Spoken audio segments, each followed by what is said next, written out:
One piece of advice you would give to women in the music industry? One piece of advice: suck hard, girls. Suck hard.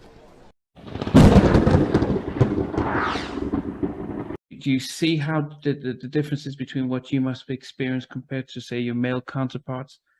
Heck yeah. I'm sure no one's like, hitting them on the butt, kissing them all in their ear, on their neck, making hotel rooms where their room joins theirs. And you're like, what the hell? Afraid of your security guard because he's throwing you on the bed, all kind of stuff. You start your cycle and you still have to go perform. It's just, you have fibroids and you can't stop bleeding, but you still have to perform. Then you marry a narcissist or, whatever, he's jealous. His manhood is a question. He's tired of being Mr. Howard or whoever, you know what I mean? It's a lot. And then you can only fight so much. And then you get pregnant and you can't do anything but have the baby. And, you're down for 18 months before you can get back in the ring. It's like, and then, you're challenged all the time. But then, if you stand up for yourself, you're a bitch. And if you don't stand up for yourself, you're still a bitch. You're just a stupid bitch. And then you got to get the bag. You got to get the bag. Bag. Ooh, you're responsible for the bag. You got to get the bag. This is too much. I was really disappointed because I really loved that album. I thought that album was great. But you just have to keep it pushing. And, I started touring. I went on tour. I opened up for NSYNC, went on a big tour with NSYNC and got to open. Wow. Yeah, you just have to, when stuff like that happens, then you just have to, stay positive and say, okay, what's the next thing? Let's keep it moving, because I was very down. And in the beginning, I was like, oh, man, I really love this album. I don't know what happened. But so I started touring. And then I'm like, okay, let's start on the next album. And then I got pregnant and I got married and the label let me go while I was 5 months pregnant. So, yeah. So I was like, and I got a phone call saying, yeah, they're just going to let you be a mom for a while. And I'm like, I don't want it. I want to have my baby, but I don't have to sit down. Like I can still sing. Like I still have my voice, So that was a really tough time for me. It was really tough. From your own experience being a female in the industry, how challenging is it compared to your male counterparts? Well, let's say this before, because I'm letting her thoughts are brewing. Thank God that we have such a wonderful hands-on management team in Marvelous Entertainment. So we have Martin McIntyre and Loretta McIntyre, and they act as a huge buffer, if you will, in between what could easily go wrong. We, come up against some instances where, and I don't know if it was because, that's just brownstone, or if it was because, we're three women, where we were challenged during, one of our sound checks. Wasn't a good feeling, wasn't a comfortable feeling. But, I don't know if it was because he was a male, he got a little bit more extra time and we got pushed to the side or what. I don't know, but. Because he didn't look like Adele, so it had to be that he was a man. No? Yeah, I don't know, but there are instances. And I would just say, if I had to go back to a conversation that we had in the studio a few weeks ago, just as a woman in the world, yes, industry, but just in the world, this is one of the things that we were, trying to shed light on. We have to be cautious of how we move, what we say, how we say. It is always picked apart. A man can stand on a platform or get on his soapbox and talk from, here until the time gets better. And they'll probably give him just a couple of check marks. Let a woman do it. and she'll have check marks from the top of her speech to the ending. You know, so yes, in this industry, we have to be aware and conscious. You know, we would love to just open up our mouths and say some things and speak on things that are unfair. However, we have to do it, or I should say, we have to choose our battles wisely. Wow. What it is about the music industry is that it attracts the worst in people. It attracts evil. That There's they an just- underbelly. There's an underbelly in the music business, you know, that people don't talk about. There's a dark side to the music business that people simply do not talk about. And, you know, recently there was a young lady who came out talking about she was exposing people and exposing details about the music business, Miss Jaguar Wright. I don't know Jaguar Wright. And I don't know that I've ever run into her. And I didn't realize that she was one of the original members of The Roots, I think. Yeah. And she was exposing everybody, which I didn't know if what she was saying about the people that she was talking about was true or not. But then she started talking about things that happened in the music business and that she was aware of. And I knew those things to be true. Like I knew firsthand that those things were true. And so to me, that kind of gave some validity to the other things that she might have been talking about. Yeah. But you know, I had been approached by people and invited to parties that I went to, but because of my covering, I didn't get pulled in, if you know what I mean. Yeah. And I was at the door of the dark side.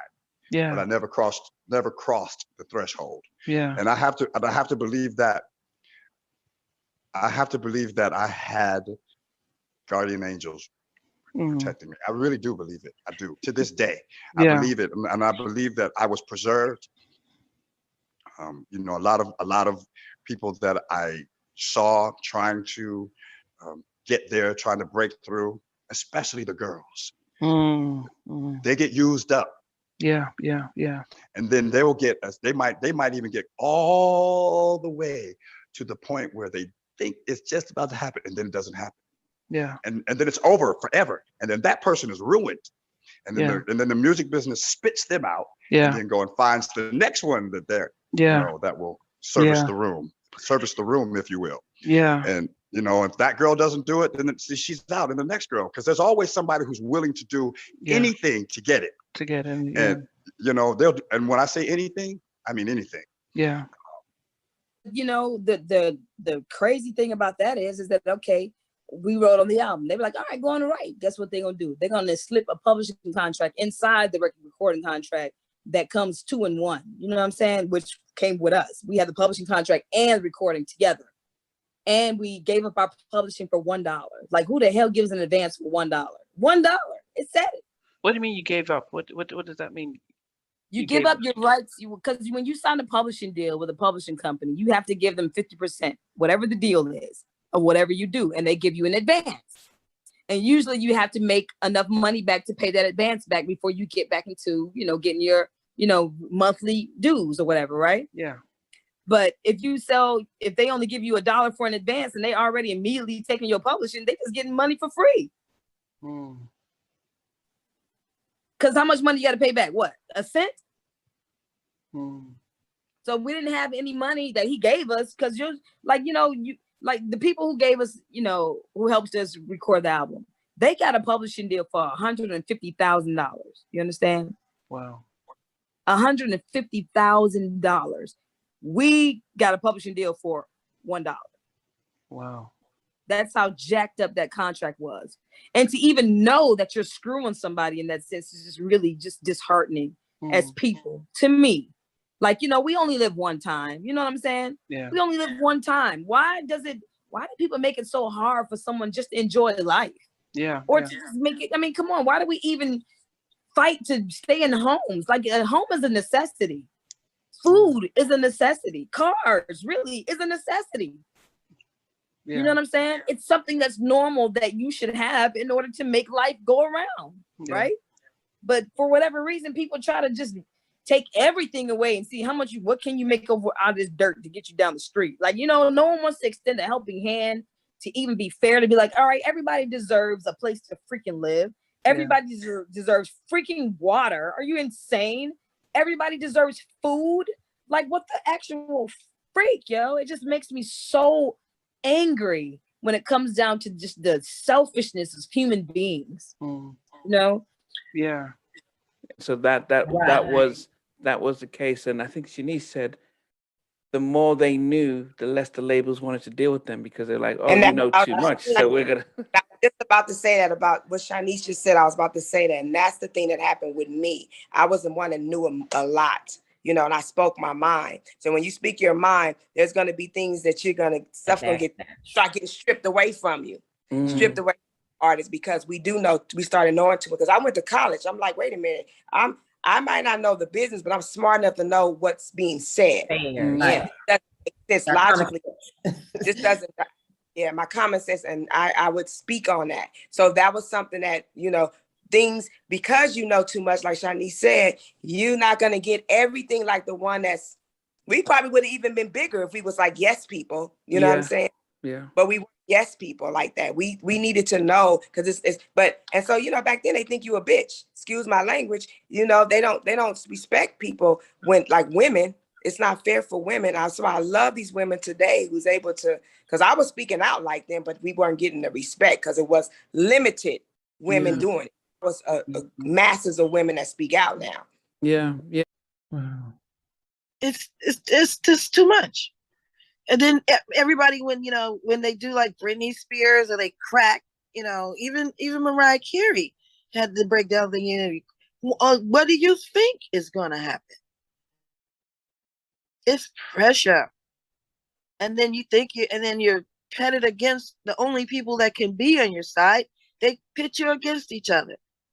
You need another woman that knows what you're going through, you know, that can say and guide you through these things. And then you make the friends, and then people come in between that and try to make jealousy and strife and things like that, because there's always peaks and valleys, feast or famine, you know, and someone's always doing better than the other one. And then, you know, the family of these people who do not a damn thing always have stuff to say, like, oh, that person isn't this or isn't that.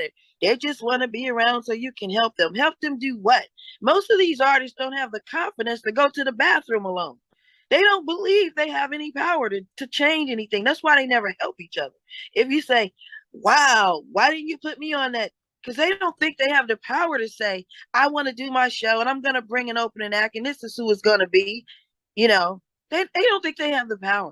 They don't have the power to say, I'm going to make this movie and I'm going to use my friends. You know, Eddie Murphy was the best at that. And even then, you know, your friends betray you because they never had anything and they think, you know, they got it too easy. It's not easy in this business. Your friends, your family betrays you. You know, I'm going to call and tell all of the AP what's going on here. You know, like, then you get broke. You have all of this shit around you, you know, Louis Vuitton, this and that and the other. You can't get $500 for a purse you paid $5,000 for. Did you have to sign with Sylvia Rona? Was she around at that time? What? She was the CEO. Yeah, right? that's what I said. Yeah, of Elektra. Yes, Okay. Yes. I got in trouble because I used to always call Sylvia, you know, to tell her about what Keith was doing that, you know, wasn't really good for us. And I'm like, you know, we signed to a record deal, but we can't work. Like, we're going to get kicked out of our house. Like, what are you doing?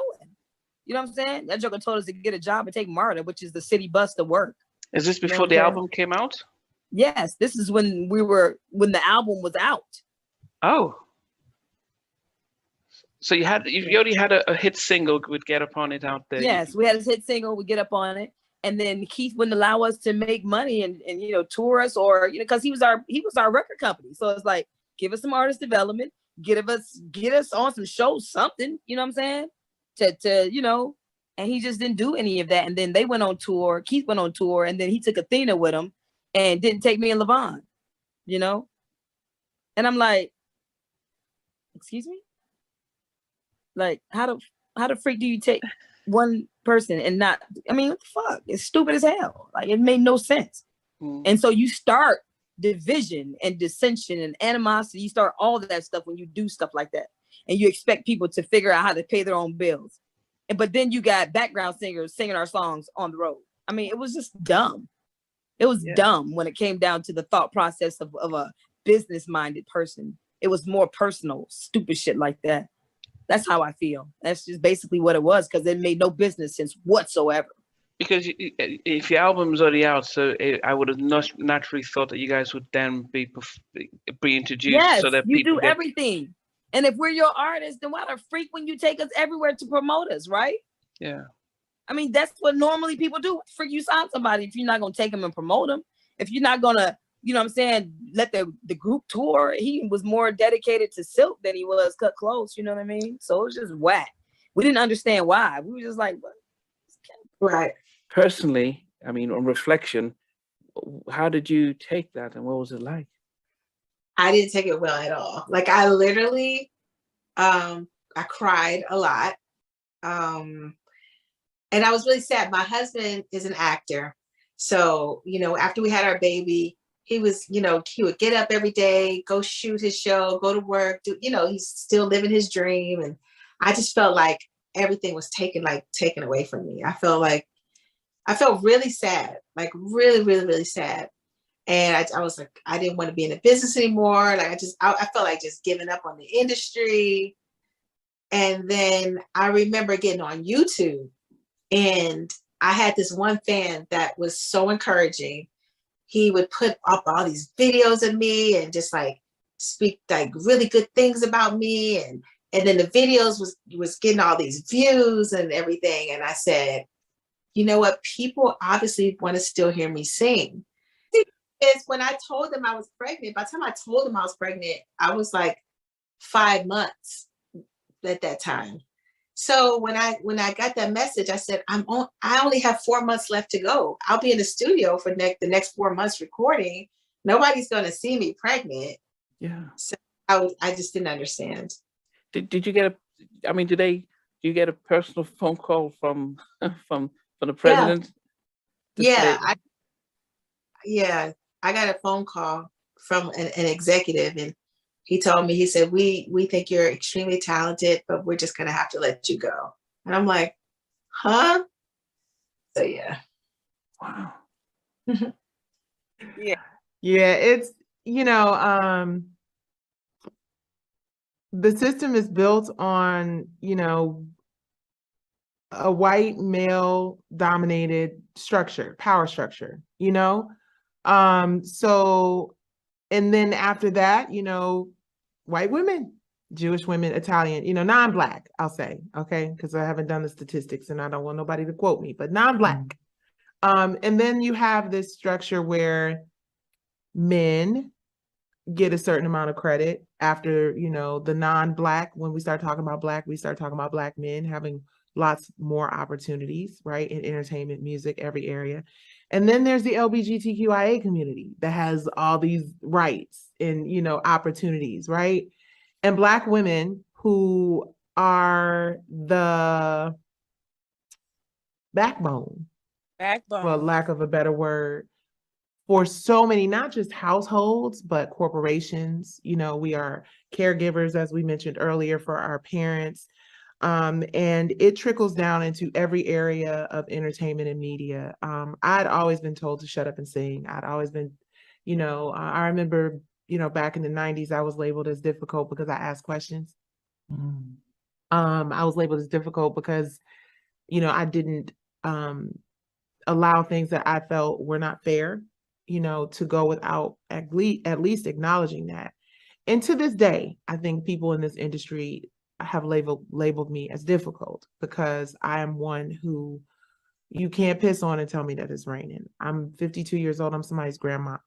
You know, I'm a whole woman, and I've been in this industry and I've paid a lot of dues, and I've had a lot of really awful, terrible things happen in my life and career. And I've remained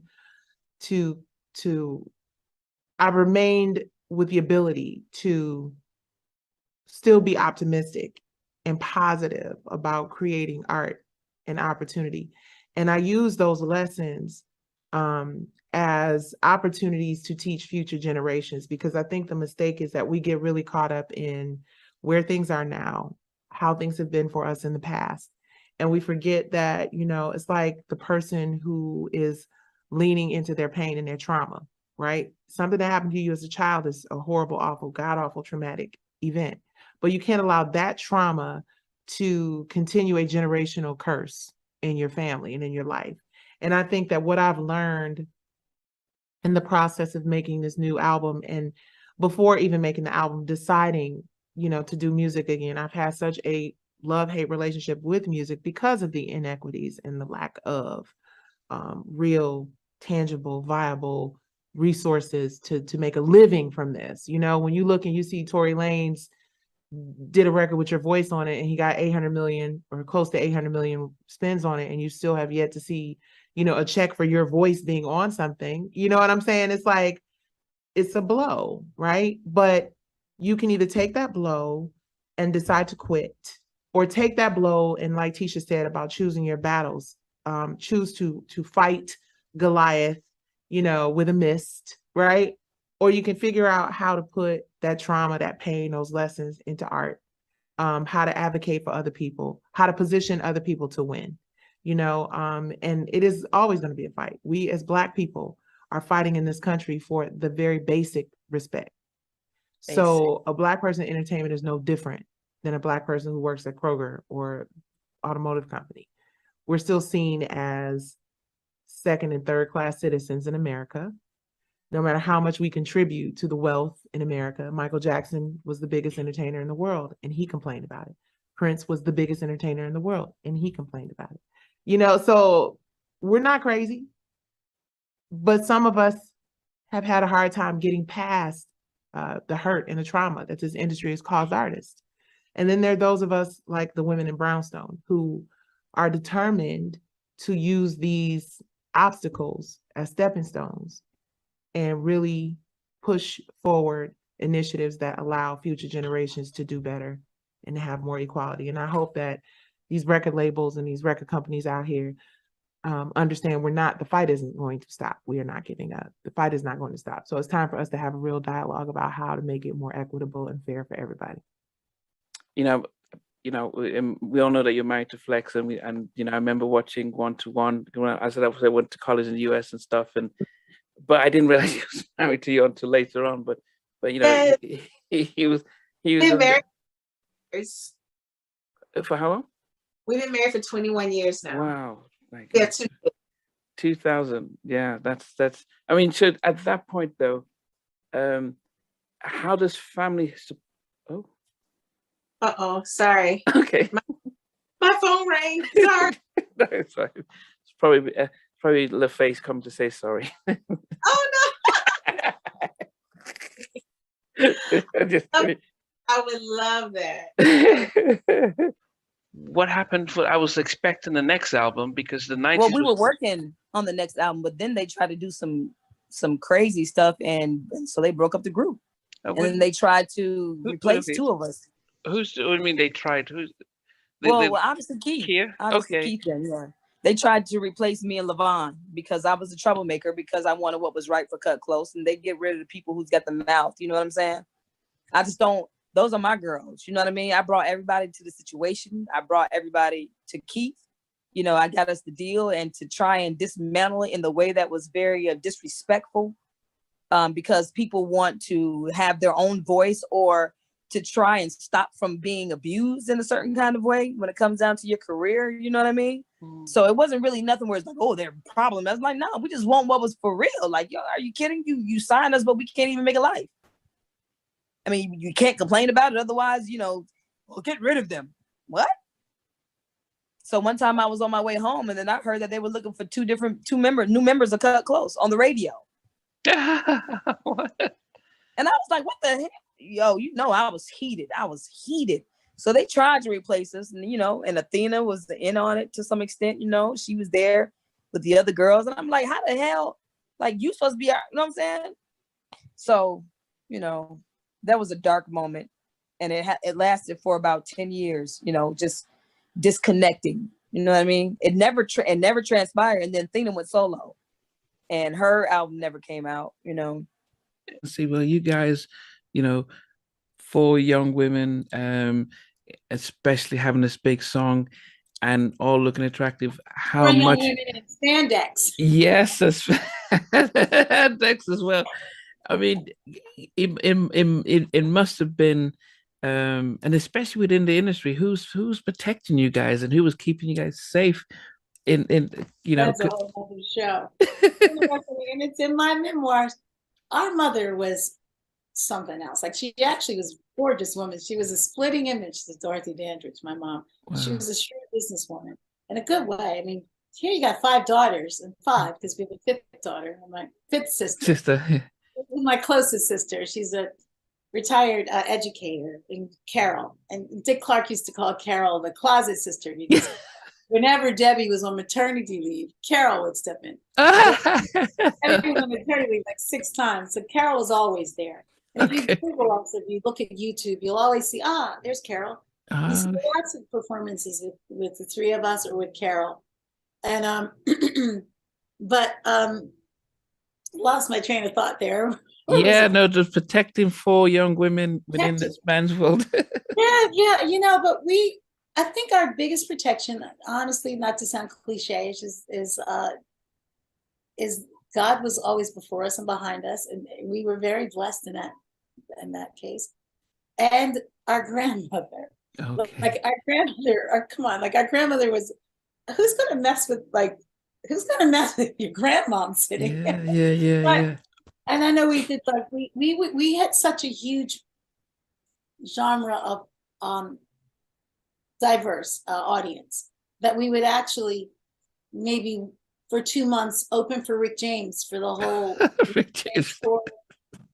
And you want to know something? He was always the utmost gentleman. Like, he loved my grandma. What did you miss the most during after, you know, because I can't imagine though how hard it is. It was hard. It was definitely hard. It was hard. I went from traveling the world, being on tour, to just home. I'm just sitting at home. I have a beautiful new baby who I was so thankful that I had my baby, but I just could not, I couldn't travel anymore. I couldn't, you know, I couldn't, the touring and all that just stopped. Everything just stopped. Wow. It was really hard. And then I would have to get up, and my husband would go to work every day, and he's still living his life. And I'm like, why can't I do the same? Like, why can't I live my life too and still have our baby? Yeah. So it was hard. I mean, a lot of us also hear about what here in the UK, you know, postnatal depression and how challenging that could be, and and I don't know how a challenge as a new mom then thinking about my careers taking instead of celebrating my baby and everything. Yeah, I did it postpartum. I was very, very depressed. I could not stop crying. I'm like, I'm so happy. I look at her beautiful face. I'm like, I'm so happy I have my baby. I just could not stop crying. You know, it was really sad. Yeah. But like I said, I went through that for a while, but then I snapped out of it. I said, you know what? I still have my voice. I still have people online saying they want to hear me sing. I can still sing. Like, I can still tour. I can still, you know, put out my own music. And that's the one thing that I love is there's a good thing about the industry. And I mean, not the industry. You think it's easy? You think that people want to do this forever? Even Cardi B, who's at the top of the food chain right now, is making videos about, I just want to be a mom and a wife. Because no matter what, when you're a woman, this is too much pressure. It's a lot of pressure. You know, yeah, it's a lot of pressure. And then they put you against the person that can help you, another woman. Yeah. As I said, it's something that I've had to reflect on more and more recently, and just can't imagine the challenges that women, especially Black women, because I know that there's a disparity with white artists. They seem to have better recording deals, better budgets, better promotion and support, so they seem to have a lot more around them, but then there doesn't seem to be any support network for our Black female artists, because if you cry for help or ask for help, then it seems as if, okay, we can get rid of you and get somebody else and stuff. And especially if you had advice for up and coming female artists now, what would you sort of make sure this is what you really, this is from your heart. Make sure this is in your soul, in your DNA, in your blood. Make sure that this is what you really, really want to do. And don't give up your life to do it. Don't let it make you feel like this is everything. Give a demarcation line. If by 30, I haven't accomplished this or that, I won't neglect my life. I won't neglect my womanhood. I won't neglect that I want to have a family or don't want to have a family. I won't neglect, that I will build a community that will support and love me through my ages, through my, 10, 20, 30 years. Don't neglect that. Because if this is really for you and really that something that God has, blessed you, ordained you to do, you will do it. You will do it. Yeah. You will do it.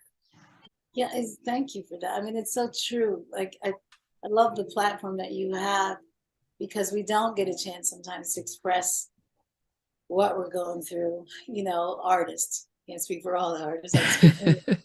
Hey guys, thanks for watching. Thanks for being a part of Halftime Chat. Please remember to subscribe, share, and comment. But most importantly, why don't you become a member of Halftime Chat? We've got amazing videos, amazing perks, and being able to support the channel. But anyway, thanks for watching. Take care. I never participated in that kind of and somewhere in between us, or even loving us, on which I did miss you. What was it like growing up? She's still making an impact on 4 houses down. I have a couple of pieces. I didn't get this one and that one. That works for you, but just for me, No. Okay. They don't think Joseph's voice is winning all spirits. Play it.